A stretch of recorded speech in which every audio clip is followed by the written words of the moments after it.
Friends, welcome to Varalakshmi Podarillu. ఇది చూడండి, Rayalaseema special chicken curry.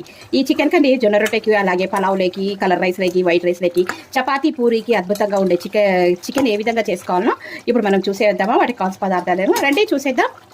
Welcome to Varalakshmi Podarillu. ఈ రోజు చికెన్ కర్రీ ఎలా చేసుకోవాలో చూపిస్తాను. రాయలసీమ స్పెషల్ చికెన్ కర్రీ ఎంత బాగుంటుందో చూడండి. ముందుగా 2 టేబుల్ స్పూన్ల కారం, ఇది వచ్చేసి 1/2 కేజీ చికెన్. మా రాయలసీమలో కారం బాగానే తింటాం కదండి. అలాగే ఒక 1/2 టేబుల్ స్పూన్ ఉప్పు, అలాగే 1 టేబుల్ స్పూన్ నిండా సాల్ట్ వేసి కొద్దిగా ఆయిల్ వేసేసి ముక్కలకు బాగా పట్టించాలి. ఈ విధంగా చాలా అద్భుతంగా ఉంటుంది. జొన్న రొట్టెలకి, అలాగే చపాతీకి, పూరికి, కలర్ రైస్కి, పులావ్కి, బిర్యానీలోకి అద్భుతంగా ఉండే చికెన్ కర్రీ ఏ విధంగా చేసుకోవాలో ఇప్పుడు చూసేయండి. ఇలా మ్యారినేట్ చేసుకొని ఒక అరగంట పాటు పక్కన పెట్టేసుకుందాం. ఓకేనా? ఇప్పుడు ఇలా పెట్టుకున్నందుకు ఉప్పు కారం బాగా పడుతుందండి. ఇలాగా పక్కన పెట్టేసుకుందాం. ఇప్పుడు ఒక 1/2 అవర్ మ్యారినేట్ చేసుకోవడం అయిపోయింది. ఒక మిక్సీ జార్ తీసుకొని అందులోకి 1 టేబుల్ స్పూను షాజీరా, ఒక 2 లవంగాలు, కొద్దిగా జాపత్రి, ఒక ఉల్లిపాయ వేసి మెత్తని పేస్ట్ చేసుకొని వద్దాం. ఉల్లిపాయలు ఇవన్నీ వేసాం కదా, మిక్సీ పట్టేసాను చూడండి. ఇప్పుడు కర్రీ ఎలా చేసుకోవాలో చూసేద్దాం. ముందుగా స్టవ్ మీద ప్యాన్ పెట్టుకొని అందులో ఆయిల్ వేసి వేసుకున్న తర్వాత ఇప్పుడు మనం ఉల్లిపాయ పేస్ట్ వేసి పచ్చిమిరపకాయలు అలాగే ఒకసారి కలిపేసుకుందాం. ఉల్లిపాయ పేస్ట్ వేగింది కదా, ఇప్పుడు అల్లం వెల్లుల్లి పేస్ట్ వేసుకుందాం.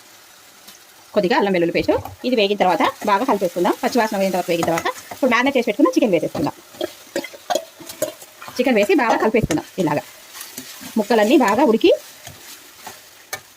ఇలాగా మూత పెట్టేసుకుందాం. బాగా మ్యారినేట్ చేసిన తర్వాత మూత పెట్టేసుకుందాం. ఇప్పుడు చికెన్ ఉడికిందేమో చూసేద్దాం. వావ్, చూడండి చక్కగా ఉడికిపోయి నూనె పైకి తెలింది. ఇలా నూనె పైకి తెలినప్పుడు ముక్కలు ముగినంత వరకు వాటర్ పోసుకుందాం.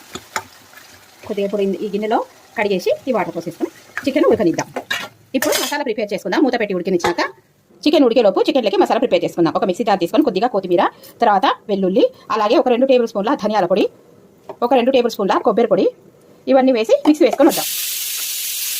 మసాలా మెత్తగా పట్టేసుకున్నాం. వావ్, చూడండి ఈ విధంగా మెత్తగా పట్టేసుకున్నాం. ఇప్పుడు మనము చికెన్లోకి టొమాటోలు వేసుకుందాము. కొద్దిగా ఒక జార్ గిన్నె తీసుకొని ఇందులోకి మెత్తగా పిసికేసుకుందాం. టమాటో వేసుకోవాలి. ప్యూరికి బదులు ఇట్లా పిసికి వేస్తేనే టేస్ట్ బాగుంటుంది. ఇలాగా మెత్తగా పిసికి కొద్దిగా వాటర్ వేసి ఇది చికెన్లో వేసేద్దాం. ఉడికిందా లేదా చూసినాక వేసుకుందాం.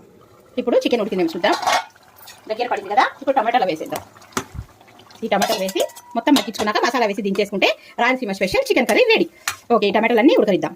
ఇప్పుడు చికెన్ ఉడికిందేమో చూద్దాం. వావ్, చూడండి చికెన్ దగ్గర ఉడికిపోయింది. మనం ఇంతకుముందు మిక్సీ పట్టుకున్న మసాలా వేసి నూనె పైకి తెల్ల వరకు ఉడికించుకొని దించేసుకుంటే చికెన్ కర్రీ రెడీ. వేడి వేడి అన్నంలోకి అద్దరిపోతుంది. పలావ్ రైస్, అలాగే కలర్ రైస్, జొన్న రొట్టె, పూరి, చపాతీ దేనికైనా అద్భుతంగా ఉంటుందండి. నేను చెప్పిన విధంగా ఒకసారి ట్రై చేయండి, మీకు ఎంతగానో నచ్చుతుంది. ఇప్పుడు 1 నిమిషం ఉడికిన తర్వాత గరం మసాలా వేసుకుందాం.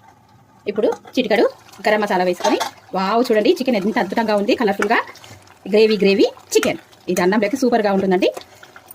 వీడియో నచ్చితే తప్పకుండా లైక్ చేయండి, షేర్ చేయండి, కామెంట్ పెట్టండి, సబ్స్క్రైబ్ చేయండి. Thank you for watching. Please subscribe. Bye.